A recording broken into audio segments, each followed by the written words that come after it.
اللهم آمين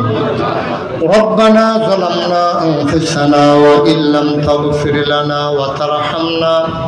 لنكونن من الخاسرين ربنا آتنا في الدنيا حسنة وفي الآخرة حسنة وقنا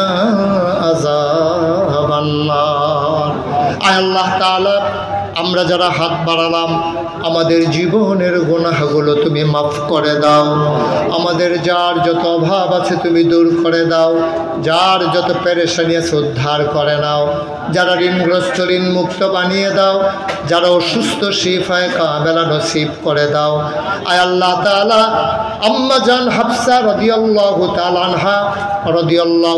আনহা এই মাদ্রাসাকে তুমি কবুল আর মঞ্জুর করে নাও মাদ্রাসার সভাপতি সাহেব ছেলে কোরআনের হাফেজ বানানোর জন্য চেষ্টা করতেছেন দোয়া চেয়েছেন হাফেজে কোরআন হিসাবে আমার ভাইয়ের ছেলেটাকে তুমি কবুল আর মঞ্জুর করে নাও আয় আল্লাহ তাআলা তোমার কুদরতি পায়ে ধরে ভিক্ষা চাই এই এলাকার মাটির নিচে যারা ঘুমিয়ে আছেন তাদের কবরগুলোরে তুমি মাওলা জান্নাতের টুকরা বানিয়ে দাও আগামীকালকের মাহফিলে সবাইকে আসার তৌফিক তুমি দান করে দাও ইয়া রাব্বাল আলামিন আমরা সবাই তোমার কুদরতি পায়ে ধরে ভিক্ষা চাই আমাদের সন্তানদেরকে চক্ষু শীতলকারী সন্তান হিসেবে কবুল করো আমাদের বিবিদেরকে আবেদা সালেহা জাহেদা বানিয়ে দাও আয় আল্লাহ তাআলা এই বাংলাদেশকে তুমি কবুল করো এদেশের স্বাধীনতা সার্বভৌমত্ব তুমি রক্ষা করো আয় আল্লাহ এমন শাসক আমাদের উপরে দিয়ে দাও যে শাসকদের অন্তরে দেশের জন্য মায়া থাকবে মাওলা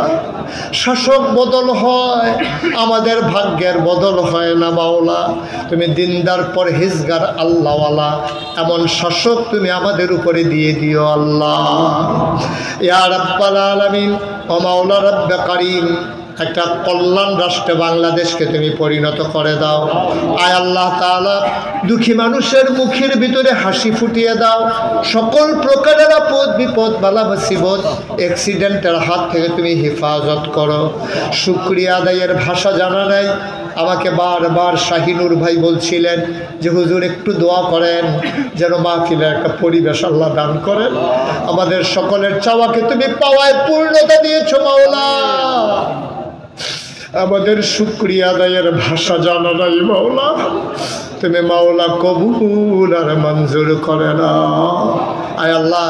এই এলাকার ঘরে ঘরে আয় আল্লাহ আম্মা জান হাফসা রাদিয়াল্লাহু তাআলা আনহার মতো আয় আল্লাহ মহিলা তুমি তৈরি করে দাও আয় আল্লাহ আমাদের ঘরগুলো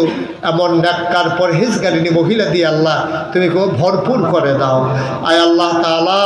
তোমার কুদরতি পায়ে ধরে ভিক্ষা চাই প্রতি বছর উপযুক্ত খাদেম দিয়া এই মাহফিলটাকে তুমি কায়েম আর দায়েম রেখে দিও আয় আল্লাহ আগামীকালকের মাহফিলকেও তুমি ইন্তেজাম বিল খায়ের করে দাও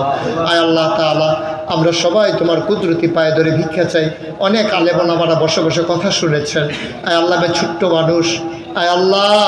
এই আলেমরা যে মর্যাদা আমাকে দিয়েছে মাওলা তারা একজনও চলে যায় নাই উঠে যায় নাই আল্লাহ তুমি তাদেরকে ওয়ারাসাতুল আম্বিয়ার দরজা দান করে দাও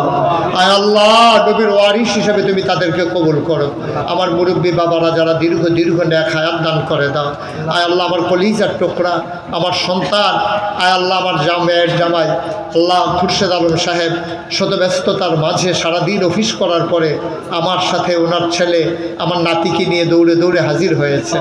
আল্লাহ দুনিয়ার এই মহব্বত কিয়ামতের ময়দানে আমাদের জন্য নাজাতের উসিলা বানাইয়া দিও আয় আল্লাহ তাআলা আমরা সবাই তোমার কুদরতি পায়ে ধরে ভিক্ষা চাই আমাদেরকে কবুল করো আল্লাহ আমাদেরকে কবুল করো আল্লাহ আমাদেরকে কবুল করো আল্লাহ এই মাহফিলকে যেভাবে দাঁড় করিয়েছেন টাকা দিয়েছেন পয়সা দিয়েছেন বুদ্ধি দিয়েছেন আয় আল্লাহ যে যেমন করে সহযোগিতা করেছেন সবার জন্য আজকের এই মাহফিল কিয়ামতের ময়দানে নাজাতের উসিলা বানিয়ে দিও রব্বানা ফাগফির লানা যুনুবানা وكفر عنا سيئاتنا وتوفنا مع الأبرار آمين آمين آمين يا رب العالمين হায়াত যেদিন শেষ হয়ে যাবে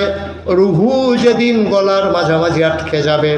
ওই কঠিন মুসিবতের সময় তুমি রাজি থেকে তোমার হাবিবকে রাজি রেখে আমাদের কণ্ঠে ওই মধুর কলেমা তুমি জারি করে দিও লা ইলাহা ইল্লাল্লাহ মুহাম্মাদুর রাসূলুল্লাহ সাল্লাল্লাহু আলাইহি ওয়াসাল্লাম।